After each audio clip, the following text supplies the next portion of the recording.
하나님 우리 아버지와 주 예수 그리스도로부터 오는 은혜와 평강이 여러분과 함께 하시기를 축복합니다.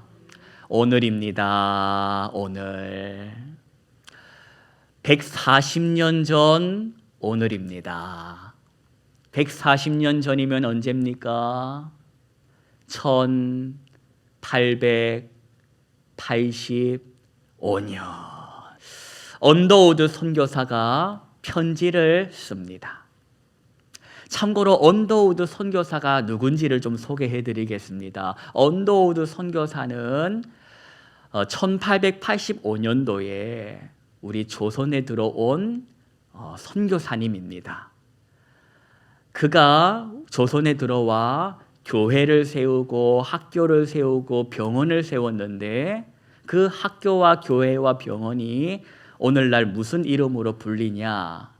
교회는 세문안 교회라고 해서 저 서울 광화문 그 광장 옆에 바로 있고, 학교는 오늘날 연세대학교로 불리고, 병원은 오늘날 세브란스 병원으로 불리고 있습니다.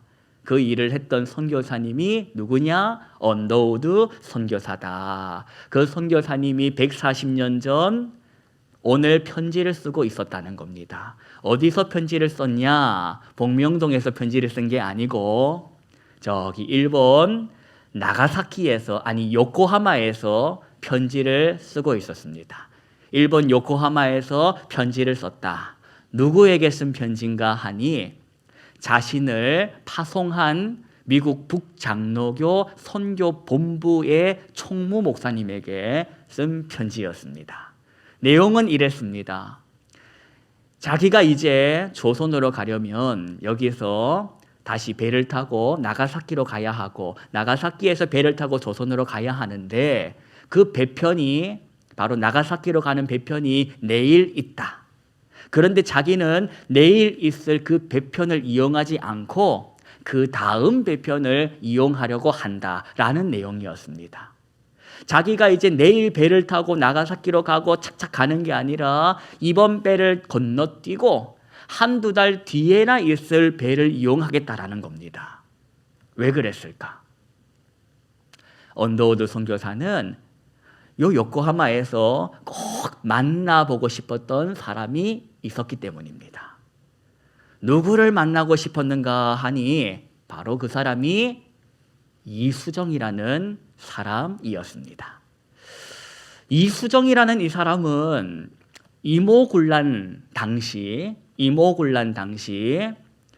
궁궐을 점령했던 그 병사들, 그 험악한 분위기 속에서 명성황후를 안전하게 궁궐 밖으로 또 안전한 장소까지 이렇게 모신 그 일에 함께했던 사람입니다. 그래서 그 공을 인정받아 가지고 일본에 유학을 올 수 있게 되었다. 그렇게 일본에 와서 공부를 하던 차에 한문으로 된 성경책을 읽게 된 것입니다. 신문물이니까. 그러다가 성경을 통해서 하나님의 은혜를 경험하게 되었다는 겁니다. 그러자 이 이수정에게 있어서 이제 학문은 의미가 없어. 내가 지금 학문을 공부할 게 아니라 내가 해야 할 일이 생겼어 하고 자기가 받은 그 일을 하기 시작한 겁니다. 무슨 일을 했냐?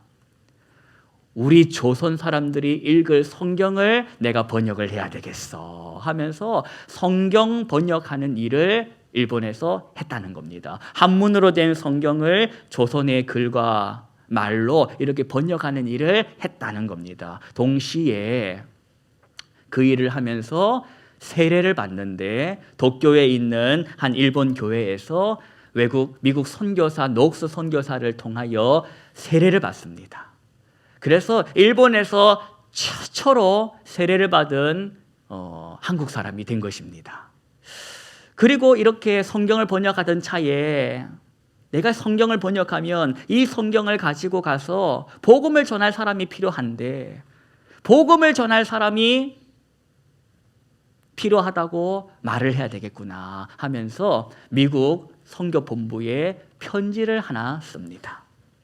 그 내용은 사람 좀 보내달라는 거였습니다. 나의 조국 조선에 복음을 전하러 와달라는 초청장이었던 겁니다.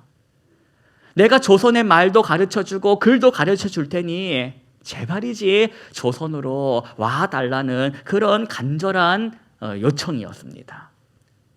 마치 성경에 보면 사도행전에 와서 우리를 도우라 했던 그 마게도냐인처럼 이수정이 편지를 썼다. 그 편지가 어떻게 됐을까? 그 편지는 버려지지 않았습니다. 그 편지는 떨어지지 않았습니다. 사라지지 않았습니다. 그 편지를 하나님께서 붙드셨습니다. 그리고 그 편지가 미국 기독교 주간지에 실리게 하신 겁니다. 미국 기독교 주간지 The Illustrated Christian Weekly라고 하는 선교사들이 보는 잡지가 있었습니다. 그 선교 잡지에 이수정의 글이 실리게 된 겁니다. 그리고는 미국 전역으로 그 잡지가 막 유통되기 시작했는데 그 잡지가 발행된 날이 언제냐? 오늘이었다는 겁니다. 141년 전 오늘. 기독교 그 잡지가 141년 전 오늘 발행되어 수많은 예비 선교사들에게 읽혀지고 들려졌다는 겁니다. 그 글을 누가 읽었냐? 그 글에 누가 응답을 했냐? 언더우드 선교사가 응답을 했다는 겁니다. 그리고 아펜젤러 선교사가 응답을 했다는 겁니다. 그리고 조선의 의사로 와서 선교했던 그 헤론이라는 선교사가 응답을 했다는 겁니다. 성령님께서 이수정의 편지를 응답시키신 날, 복음의 불모지인 조선으로 선교사를 일으키신 날이 바로 오늘이다. 여러분, 저는 믿습니다. 저는 뭘 믿냐? 그때나 지금이나 141년 전이나 지금이나 오늘이나 여전히 성령께서 살아계시고 우리와 함께 하심을 저는 믿습니다. 오늘도 여전히 성령님은 일하고 계심을 저는 믿는다는 겁니다. 그리고 또 하나 믿습니다. 이곳 저와 여러분이 앉아 있는데 여기 앉아서 예배하는 것이 우연이겠냐? 하나님의 섭리인 줄로 저는 믿습니다. 하나님께서 이수정은 이수정의 자리에서, 언더우드는 언더우드의 자리에서 복음을 살아내게 하신 것처럼 하나님께서 나를 내가 있는 이 자리에서 복음을 살아내게 하실 것이다. 여러분이 있는 그 자리에서 복음을 살아내게 하실 것을 저는 믿습니다. 그럼 내게 허락하신 복음이 뭐냐? 내게 주신 사명이 뭐냐? 그걸 깨닫는 시간, 그걸 가지고 기도하는 시간, 그 시간이 바로 지금 이 시간인 줄로 믿습니다. 오늘 마주한 본문을 통해 하나님이 나에게 주실 은혜가 있다. 사모하는 영혼을 만족하게 하시는 분이 하나님이시다. 하나님께서 이 마주한 본문을 통해 나에게 감동 주시고 은혜를 베풀어 주실 것이다. 이걸 믿으시고 사모하시며 말씀을 함께 담으시기를 바랍니다. 이 시간 본문 누가복음 4장 14절을 보시겠습니다. 14절 말씀을 제가 읽어드릴 때에 여러분 눈으로 함께 보시면서 화답해 주시기를 바랍니다. 예수께서 무엇의 능력으로 어디에 돌아가시니? 그전에는 그러면 어디 계셨답니까? 갈릴리 들어가시기 전에 어디 계셨답니까? 위에 본문이 있으시면 보십시오. 여러분 성경 갖고 계시면 위에 본문은 어디가 배경입니까? 예, 광야입니다. 예수님 어디에 계셨다? 광야에 계셨다. 그러면 광야에서 뭐 하셨을까? 누구에게 시험 받으셨다? 마귀에게 시험 받으셨다는 겁니다. 네가 만일 하나님의 아들이거든 이 돌들에게 명하여 어떻게 해라? 떡이 되게 해라. 그 마귀의 말에 예수님이 어떻게 하셨답니까? 짠 하고 떡을 만들어 가지고 식기 전에 먹어 하셨답니까? 아닙니다. 기록된 바 사람이 떡으로만 살 것이 아니라 하고 말씀하셨다고 합니다. 이게 여러분 어떤 의미입니까? 예수님께서 못 하셔가지고 창피하니 말 돌리게 하셨을 거라고 생각하십니까? 여러분, 예수님은 물 가지고 포도주 만드실 수 있는 분이십니다. 돌 가지고 떡 만드는 게 일이겠습니까?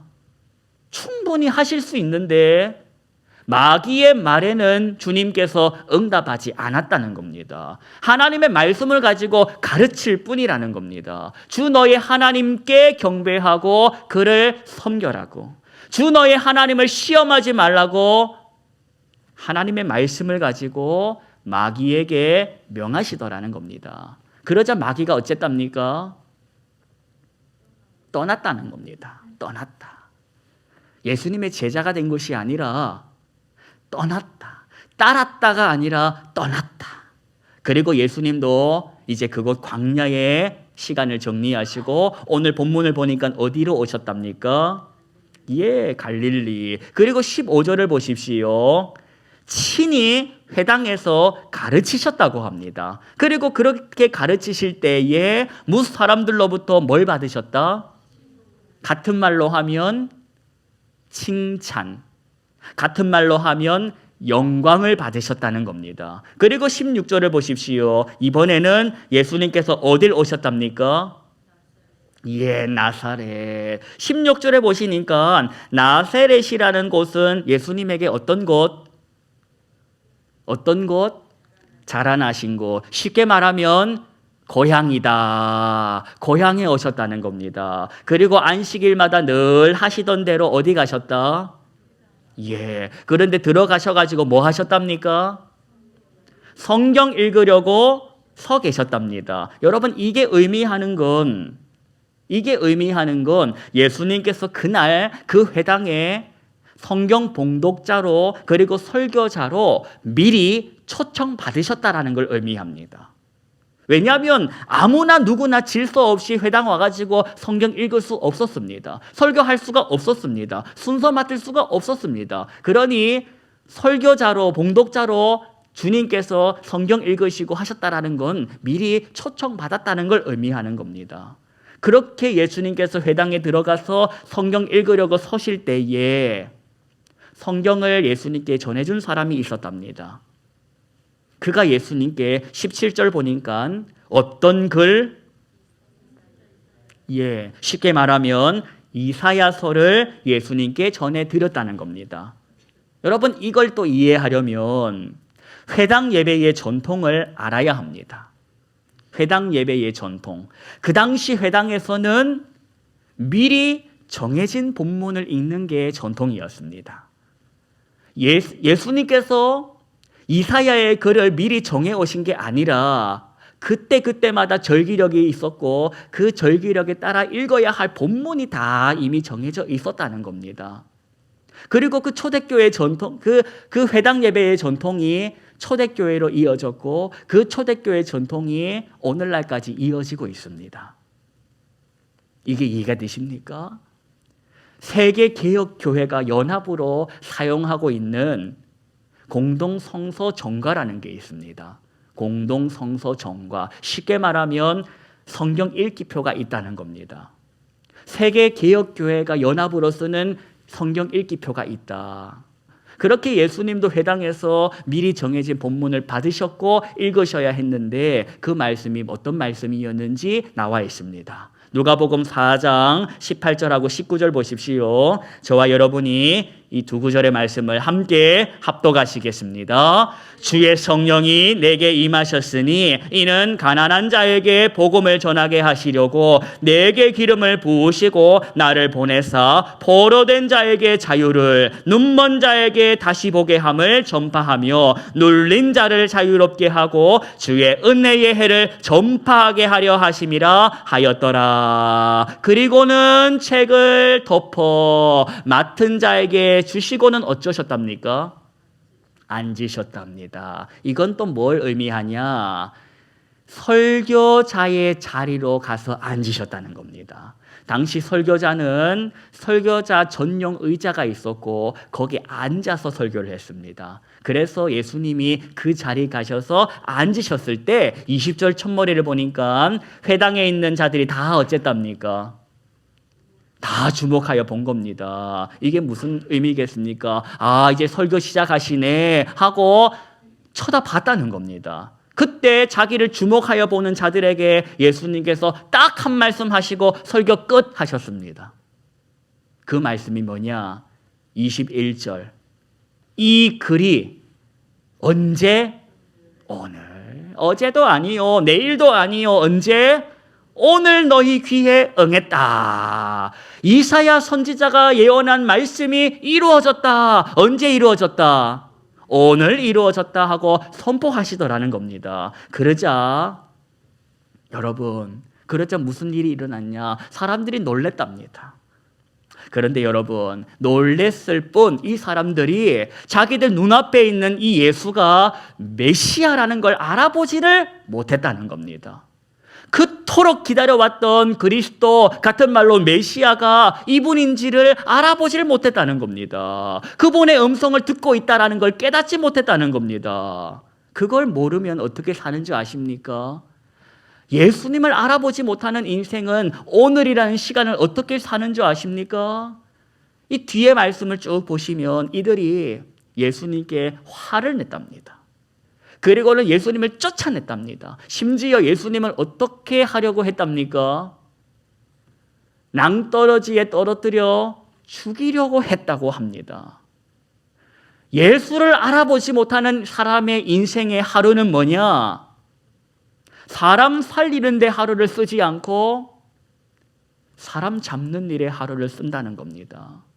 오늘 하루를 살아도 어떻게 사냐? 나를 위해서, 나의 유익을 위하여 길을 쓰고 용을 쓰고 산다는 겁니다. 다른 사람 안중에도 없이, 하나님의 영광은 안중에도 없이. 누가 그렇게 사는가? 예수를 영접하지 못한 인생의 삶이 바로 그렇다는 겁니다. 자기의 유익을 위하여 산다. 여러분, 예수님께서 이 땅에 오신 이유가 뭔지 성경은 뭐라고 설명하고 있습니까? 제가 오늘 본문을 의지해서 여러분께 질문을 하나 드리겠습니다. 주의 성령이 예수님에게 임한 이유가 뭘까? 18절에 보시면 뭐 때문이랍니까? 왜 성령께서 주님께 임하셨답니까? 가난한 자에게 어쩌고? 그래서 기름을 부으셨다는 겁니다. 그래서 예수님께서 이 땅에 오셨다는 겁니다. 포로된 자에게 뭐 주시려고? 눌린 자 어떻게 하시려고? 눌린 자 자유롭게 하시려고. 눈먼 자는 다시 보게 하시려고. 주님의 은혜의 해를 전파하러, 선포하러 누가 오셨다? 예수님 오셨다는 겁니다. 그러면 그 예수님을 향하여 주님이라고 말하는 나는 어떻게 살아야 할까? 주님처럼 살아야 한다는 겁니다. 나도 주님처럼 주님 닮아 살아야 한다는 겁니다. 포로된 자에게 있어서 자유는 뭐냐? 기쁨입니다. 와, 해방이다. 눈먼 자가 다시 보게 되면 기쁨입니다. 눌려있는 자가 자유를 얻으면 기쁨입니다. 오늘 이 하루 내가 누군가를 만나면 그 누군가를 기쁘게 해야 한다는 겁니다. 내가 누군가를 만나면 누군가를 슬프고 아프고 뒤집어 놓는 인생이 아니라 그를 기쁘게, 내가 가진 것으로 기뻐하게 하는 것이 아니라 내 안에 계시는 성령이 유통하심으로 그분에게 하나님의 은혜가 흘러가 그 사람이 기뻐지는 그 삶을 살아야 한다는 겁니다. 이게 복음적인 삶이라는 겁니다. 여러분, 저는 저와 여러분이 바로 이 복음적인 삶을 살기를 원합니다. 저기에 무너진 인생이 보입니다.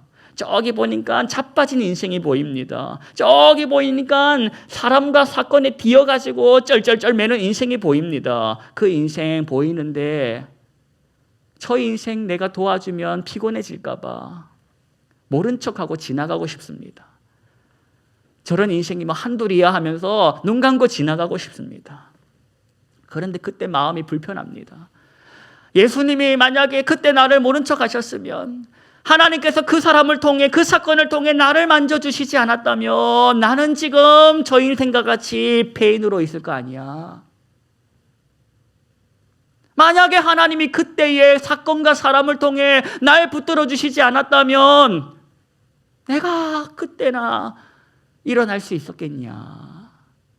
마음이 불편해지는 겁니다. 그리고 저 쓰러져 있는 인생에 자꾸 눈에 밟히는 겁니다. 여러분, 사랑하는 삶은, 복음적으로 산다라는 삶은 이 말과 글처럼 쉬운 게 아닙니다. 손해볼 걸 알고, 시간 뺏길 걸 알고, 피곤해질 걸 알면서도 가는 겁니다. 이걸 가려면 내 본성을 죽이고 가야 됩니다. 내 본성은 계산하기 시작합니다. 내가 저 인생을 도와주면 뭐가 유익해? 뭐가 좋아? 계산기를 막 돌려가고 있습니다. 그 계산기가 돌아갈 때에 계산기를 집어 던질 수 있는 것이 믿음이라는 겁니다. 하나님이 나를 보고 계산하고 나를 도와줬겠습니까? 하나님이 그때 그 사람이 나를 보고 계산해가지고 더하기가 되니까 나에게 돈을 빌려줬겠습니까? 아니라는 겁니다. 저 인생 볼 때에 계산기가 돌아가면 집어 던지고 십자가 붙들고 가는 것이 믿음이라는 겁니다. 그걸 내가 살아내야 한다는 겁니다. 나더러 그걸 살아내라는 겁니다. 평생 죽을 때까지 이기적으로 살다가 올래? 너의 주님은 그런 분이 아니야. 너의 주님을 알아라, 닮아라, 그리고 살아라 하는 것이 오늘이라는 이 시간에 주어진 우리의 삶인 겁니다. 그걸 가르치는 것이 있고 그걸 함께 훈련하는 것이 있습니다. 그게 어디냐? 그게 교회입니다. 이런 거를 밖에서 배우는 것이 아닙니다. 성경을 밖에서 배웁니까? 교회 와서 배우지. 이런 걸 함께 훈련하고 연습하고 격려하는 겁니다. 그래서 히브리서 10장 24, 5절에 말씀하십니다. 서로 돌아보아서 사랑과 선행을 격려하면서 모이기를 피하는 어떤 사람들의 습관과 같이 하지 말고 오직 권하여 그날이 가까움을 볼수록 더욱 어째라? 더욱 그리하랍니다. 모이기에 힘을 쓰라고 하십니다. 그런데 모여서 어떤 힘을 써야 하는가? 사람 살리는 일에 힘 써야 합니다. 모여가지고 힘을 써야 하는데 어떤 일에 힘을 써야 하냐? 기쁨을 전하는 일에 힘을 써야 한다는 겁니다. 그 힘을 우리가 함께 모아서 하는 겁니다. 늘 예배 시간마다 마지막에 제가 목청을 다해 외치는 소리가 있습니다. 삶의 예배는 지금부터니까 뭐 해라는 겁니까? 승리하라는 겁니다. 여기서 앉아서 예배드리는 건 시작인 겁니다. 끝이 아니라 시작. 이제 삶의 예배가 시작되는 겁니다. 이 한 주간 저와 여러분이 삶의 선교지라는 곳에 나아가지고 뭐하고 살아야 하나? 이 복음적인 삶을 살아야 합니다. 쉽게 말해서 예수님을 닮아야 한다는 겁니다. 그렇게 사시라고 축복하고 보내는 겁니다. 오늘이 뭐냐? 오늘 나에게 있어서 오늘이 뭐냐? 이 복음적인 삶을 훈련해 보라고 주신 시간인 겁니다. 141년 전 이수정이라는 사람은 사람 살리기 위해 자기 조국을 살리기 위해서 시간을 쓰고 살았고 141년 전 언더우드라는 사람은 사람 살리기 위해서 준비하는 일에 하루를 썼고 141년이 지난 오늘 나는 그럼 무슨 일을 위해서 시간을 쓸 거냐? 우리에게 주어진 물음표라는 겁니다. 넌 사람 살리는 일에 시간 써야지. 사람 세우는 일에 시간 써야지. 그러라고 내가 널 구원했단다. 하나님의 마음을 알아서 그 일에 우리가 시간 쓰고 살아보자는 겁니다. 어디 구원받을 인생 없나? 옛날에 나 같은 인생 없나? 손 내밀어 줘야 할 인생 없나? 찾아봐야 한다는 겁니다. 그 마음이 하나님의 마음이다. 이 한 주간 그저 죽지 못해 사는 하루가 아니요. 깜빡해서 내가 어제도 숨을 참고 자는 걸 깜빡했네. 그게 아니라 오늘 내가 살아서 할 일이 있네. 하나님의 영광에 참여해야 하네. 사람에게 하나님의 사랑을 전해야 하네. 그 사명을 깨닫고 살아가는 이 한 주 하루 되시기를 축복합니다.